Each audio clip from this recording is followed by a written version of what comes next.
Hi, I'm Reverend Tom Kearns. Welcome to 333 Magic 9, where the tarot cards and astrology stars come together to help you. By combining the visual messages of the tarot and the energy of astrology, you can be prepared for the opportunities and the challenges that are coming your way this month.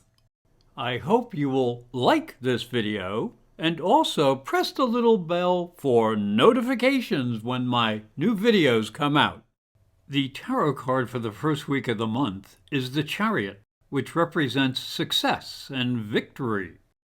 The tarot card for the second week of the month is the Hierophant, which represents accepted tradition. The tarot card for the third week of the month is the Five of Cups, which represents emotional loss. And the tarot card for the last week of the month is the Ace of Cups, which represents new emotional beginnings. Sagittarius, the tarot card for the first week of the month is the Chariot. This is a card of leaving the past and moving ahead to the future. The energy present this week suggests there may be a lot of forward motion.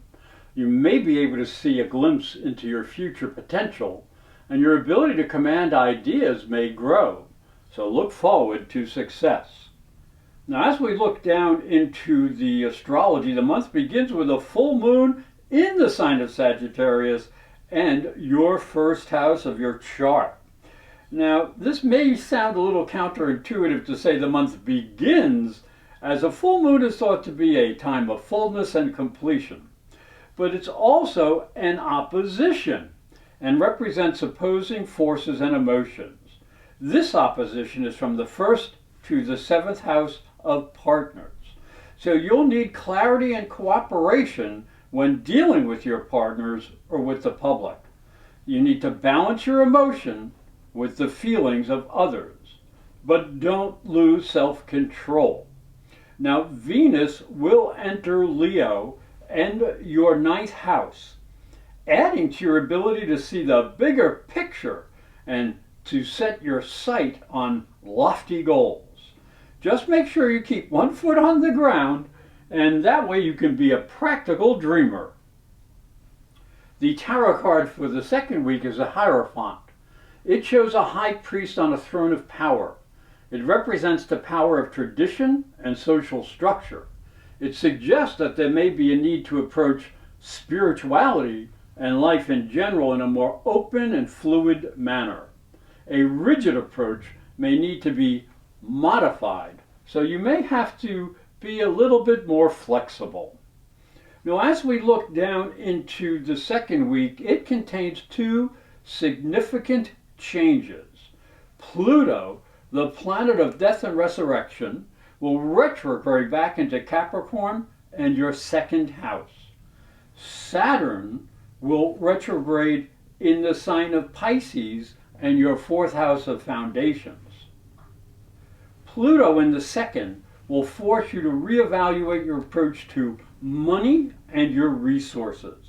You'll have to deepen your talents and your ambitions so you can be more successful.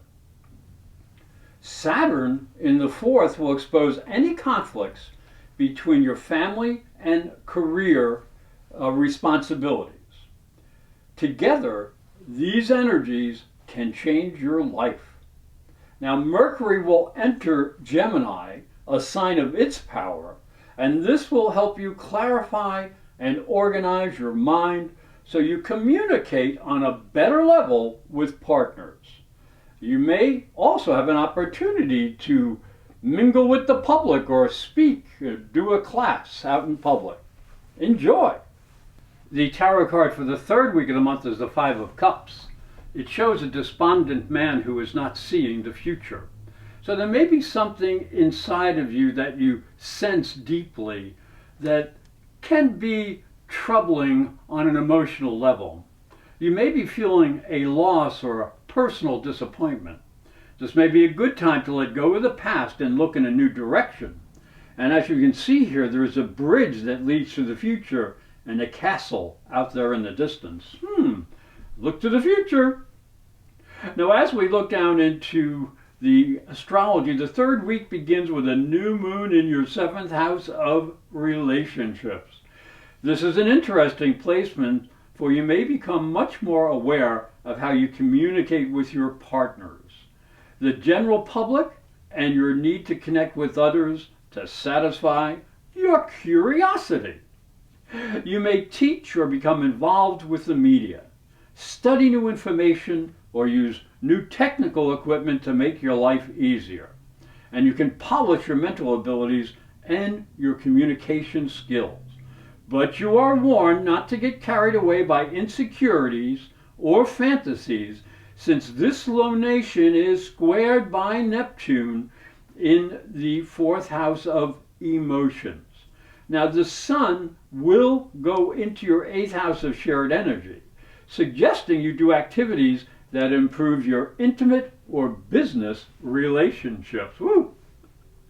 Now the tarot card for the last week of the month is the Ace of Cups. This is a powerful card on the level of sensual and emotional experiences. It suggests new possibilities and happiness that are gifts of the ever-flowing waters of life. On a higher level, it suggests you may achieve a deeper level of spiritual understanding and power. Now, as we look into the astrology, the month ends with some exciting yet confusing energy. Mars, the god of war in your ninth house, will square Uranus, the god of chaos, in your sixth. Now, this challenges you to be aware of the ambitions of other people and your own need for success at work. Disagreement over duties and scheduling could hurt you. Mercury in the seventh house also squares Neptune in the fourth, suggesting you need to be aware of the boundaries between home and family and your public responsibilities. Mixed signals can cause embarrassing situations. A sextile between optimistic Jupiter and controlled Saturn may be a bit of a lifesaver, as common sense can help you maintain self-control and wisdom. Hi, I'm Reverend Tom Kearns, and this is my story. If you are a spiritual seeker, it may help you on your journey. I believe your spiritual development is as important as your religion. If you look at Christianity, it focuses on the life of Jesus. But Jesus was never a Christian. He was Jewish. If this thought intrigues you, you'll enjoy my new book, Light from Water, Freeing Jesus. It's available on Amazon.com and through fine bookstores. And it may help you on your spiritual journey. Thank you for watching. Thank you for listening. Please like this video, subscribe, and ring the little bell to be notified when new videos come out. And if you'd like to arrange a private psychic and spiritual reading with astrology, just go to my website, internetpsychicreadings.com or professorastrology.com.